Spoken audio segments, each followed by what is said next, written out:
A ciencia cierta y muy puntualmente, ¿qué se sabe hoy sobre la mejor forma de enseñar? Hace unos 20 años, nuestro entendimiento de cómo debíamos enseñar se sustentaba en las teorizaciones de filósofos, los experimentos conductuales de psicólogos y los modelos computacionales de los especialistas en inteligencia artificial. Sin embargo, las tecnologías de técnicas médicas más recientes han venido a confirmar ciertas hipótesis de cómo el ser humano aprende y a desacreditar otras. ¿Cuáles son algunas de las tecnologías y técnicas que se están empleando? Una es la tecnología de tomografías por emisión de positrones, que ayuda a monitorear los cambios en el oxígeno, la glucosa y las variaciones en el flujo sanguíneo, como medidas indirectas de la actividad cerebral. También se han venido utilizando las tecnologías de resonancia magnética funcional, que utilizan frecuencias magnéticas de radio para identificar cambios en la concentración de hemoglobina desoxigenada. Se utilizan tecnologías como los electroencefalogramas, que miden los campos eléctricos en la superficie del cuero cabelludo durante la actividad mental, y las autopsias para medir la densidad sináptica, por ejemplo. También se ha generado mucho conocimiento a través de las lesiones médicas, como en este caso, con un paciente de esquizofrenia, al que se le realizó una hemisferectomía y se estudió su conducta posterior. Se efectúan estudios en pacientes que sufren accidentes, como en el caso de Phineas Cage, quien sobrevivió después de que su cerebro fue perforado por el tubo que sostiene en su mano.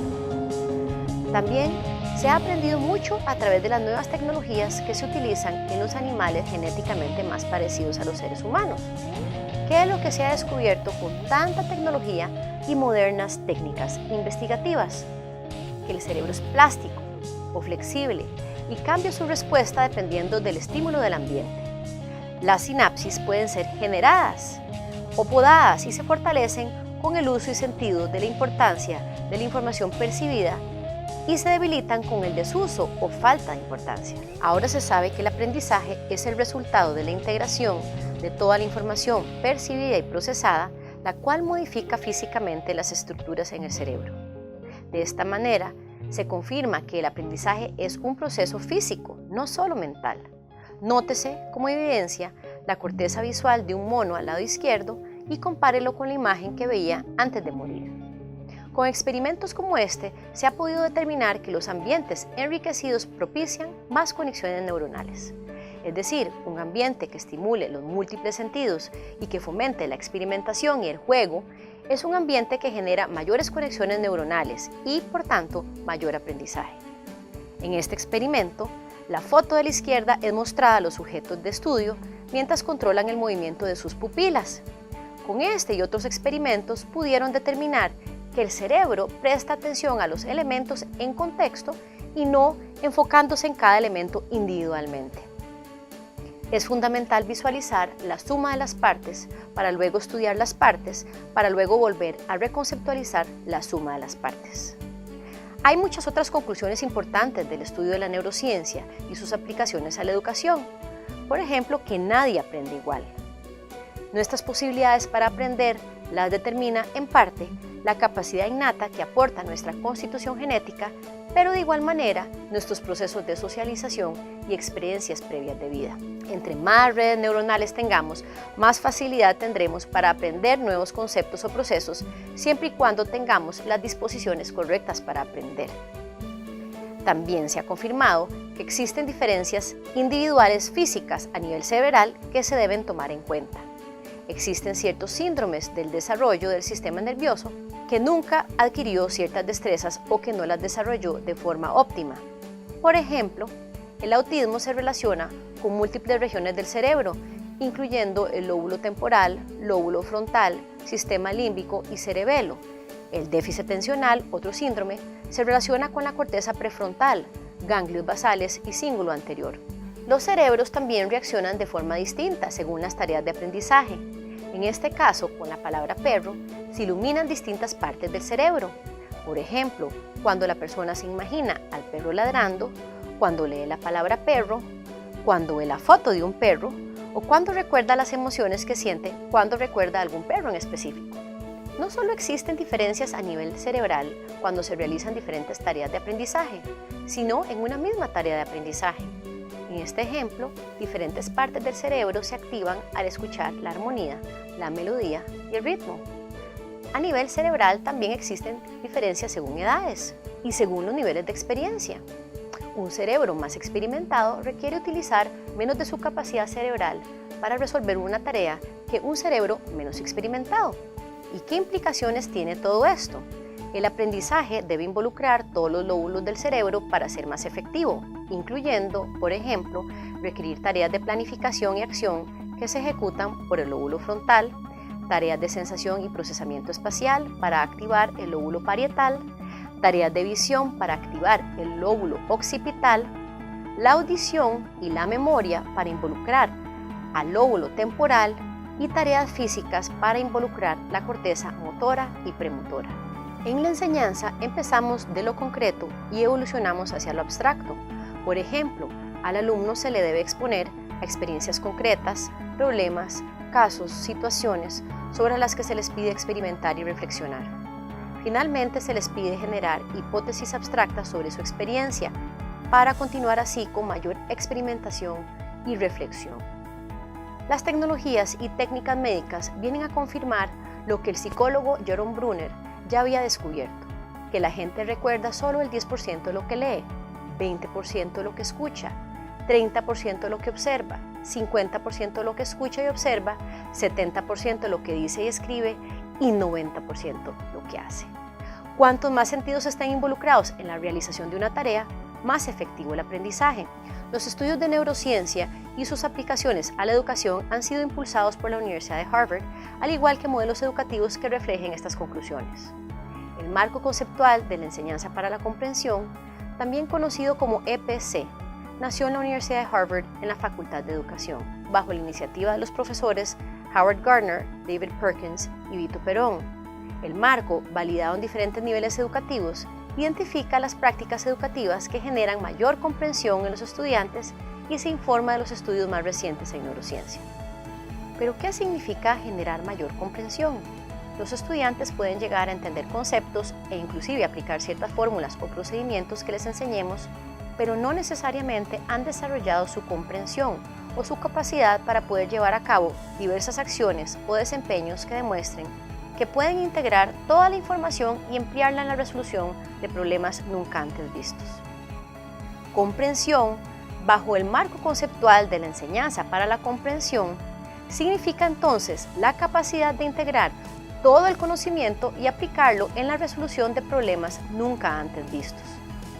Un alumno que comprende, entonces, es un alumno que no se limita a repetir lo que el docente dice o hace en clase, sino que puede explicarlo a profundidad, dar ejemplos, establecer relaciones con conocimientos previos, ofrecer analogías, evaluar su pertinencia o bien adaptarlo según los requerimientos. ¿Le ha sucedido alguna vez como alumno que al estar en el aula entendió lo que explicó el profesor, pero al llegar a la casa no recordaba la explicación? Los estudios de Fisher, también de Harvard, y su teoría dinámica de las capacidades explican que el desarrollo de la comprensión es un proceso continuo, caracterizado por retrocesos y avances más que por un solo acto de iluminación.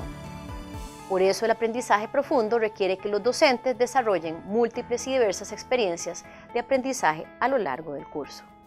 La comprensión es compleja y profunda. Cuando decimos que el docente debe plantear múltiples y diversas experiencias de aprendizaje, se refiere a experiencias de aprendizaje que desarrollen profunda e integralmente las competencias de sus alumnos. El gráfico ilustra que una competencia es la suma de todos los conocimientos, destrezas y actitudes que se requieren para realizar una actividad. Por ejemplo, para comunicarnos requerimos saber escuchar, expresarnos oralmente y de forma no verbal, escribir diferentes tipos de mensajes, escoger los canales de comunicación adecuados, poseer destrezas de pensamiento crítico para adaptar el mensaje a situaciones y audiencias, así como poseer actitudes éticas, entre otras. Por eso, para desarrollar la competencia comunicativa, los profesores deben planificar múltiples y diversas experiencias de aprendizaje que desarrollen cada uno de esos conocimientos, destrezas y actitudes. Los profes podrían, por ejemplo, asignar presentaciones orales, discursos, discusiones, debates, simulaciones o la redacción de ensayos, columnas periodísticas, trabajos de investigación o informes técnicos. Lo importante es planificar múltiples experiencias de aprendizaje multisensoriales. Como decía, el aprendizaje no es un acto de iluminación, sino un proceso continuo de avances y retrocesos. Además, los alumnos deben aprender a ampliar las competencias en múltiples contextos. Por eso, los docentes deben ofrecer una amplia variedad de actividades para desarrollar las competencias de sus alumnos de forma integral y profunda. Enseñar para la comprensión requiere actuar y reflexionar. Para desarrollar la comprensión, los alumnos deben experimentar con conceptos y objetos, así como reflexionar sobre su experiencia de aprendizaje. Por tanto, el profesor debe emplear experiencias auténticas lo más parecidas a la vida real. A estas experiencias se les llaman desempeños de comprensión, porque permiten a los alumnos y a los docentes constatar públicamente el desarrollo de la comprensión a lo largo del tiempo en situaciones nuevas y desafiantes. Estas experiencias auténticas requieren que los alumnos resuelvan problemas complejos, empleando mucho esfuerzo intelectual y tiempo. Obliga a los alumnos a recurrir a múltiples enfoques teóricos y fuentes didácticas. Asimismo, requiere que los alumnos trabajen con equipos interdisciplinarios en la elaboración de productos terminados. A estos productos terminados se les denomina proyectos finales de síntesis, porque permiten que los alumnos sinteticen y demuestren la comprensión adquirida a lo largo de un curso.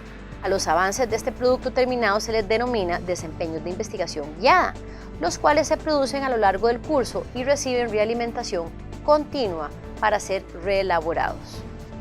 Los primeros esfuerzos por desempeñar la comprensión se llaman desempeños preliminares y sirven para diagnosticar las competencias previas del estudiante y para motivarlo hacia el nuevo aprendizaje. Los desempeños de comprensión tienen la ventaja de que permiten desarrollar las competencias de forma integral. Además, estimulan el interés de los alumnos porque ellos pueden evidenciar con claridad lo pertinente y concreto que resulta su aprendizaje. No hay mayor motivación que aprender a hacer algo útil.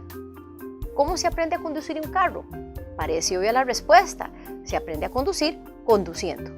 Sin embargo, cuando nos proponemos enseñar otro tipo de competencias, olvidamos la importancia de ofrecer oportunidades para ponerlas en práctica y terminamos enseñando conocimientos y destrezas de rutina, solicitando a los alumnos recordar conceptos o ampliar procedimientos que el docente explica. Una respuesta parcial a la pregunta original, ¿cómo logramos que los alumnos integren el conocimiento adquirido en la resolución de nuevos problemas?, sería entonces facilitar espacios para que los alumnos desarrollen esas comprensiones, evaluando su progreso de forma continua y proporcionándoles mucha realimentación. Por eso en ULACIT utilizamos 100% proyectos y 0% exámenes.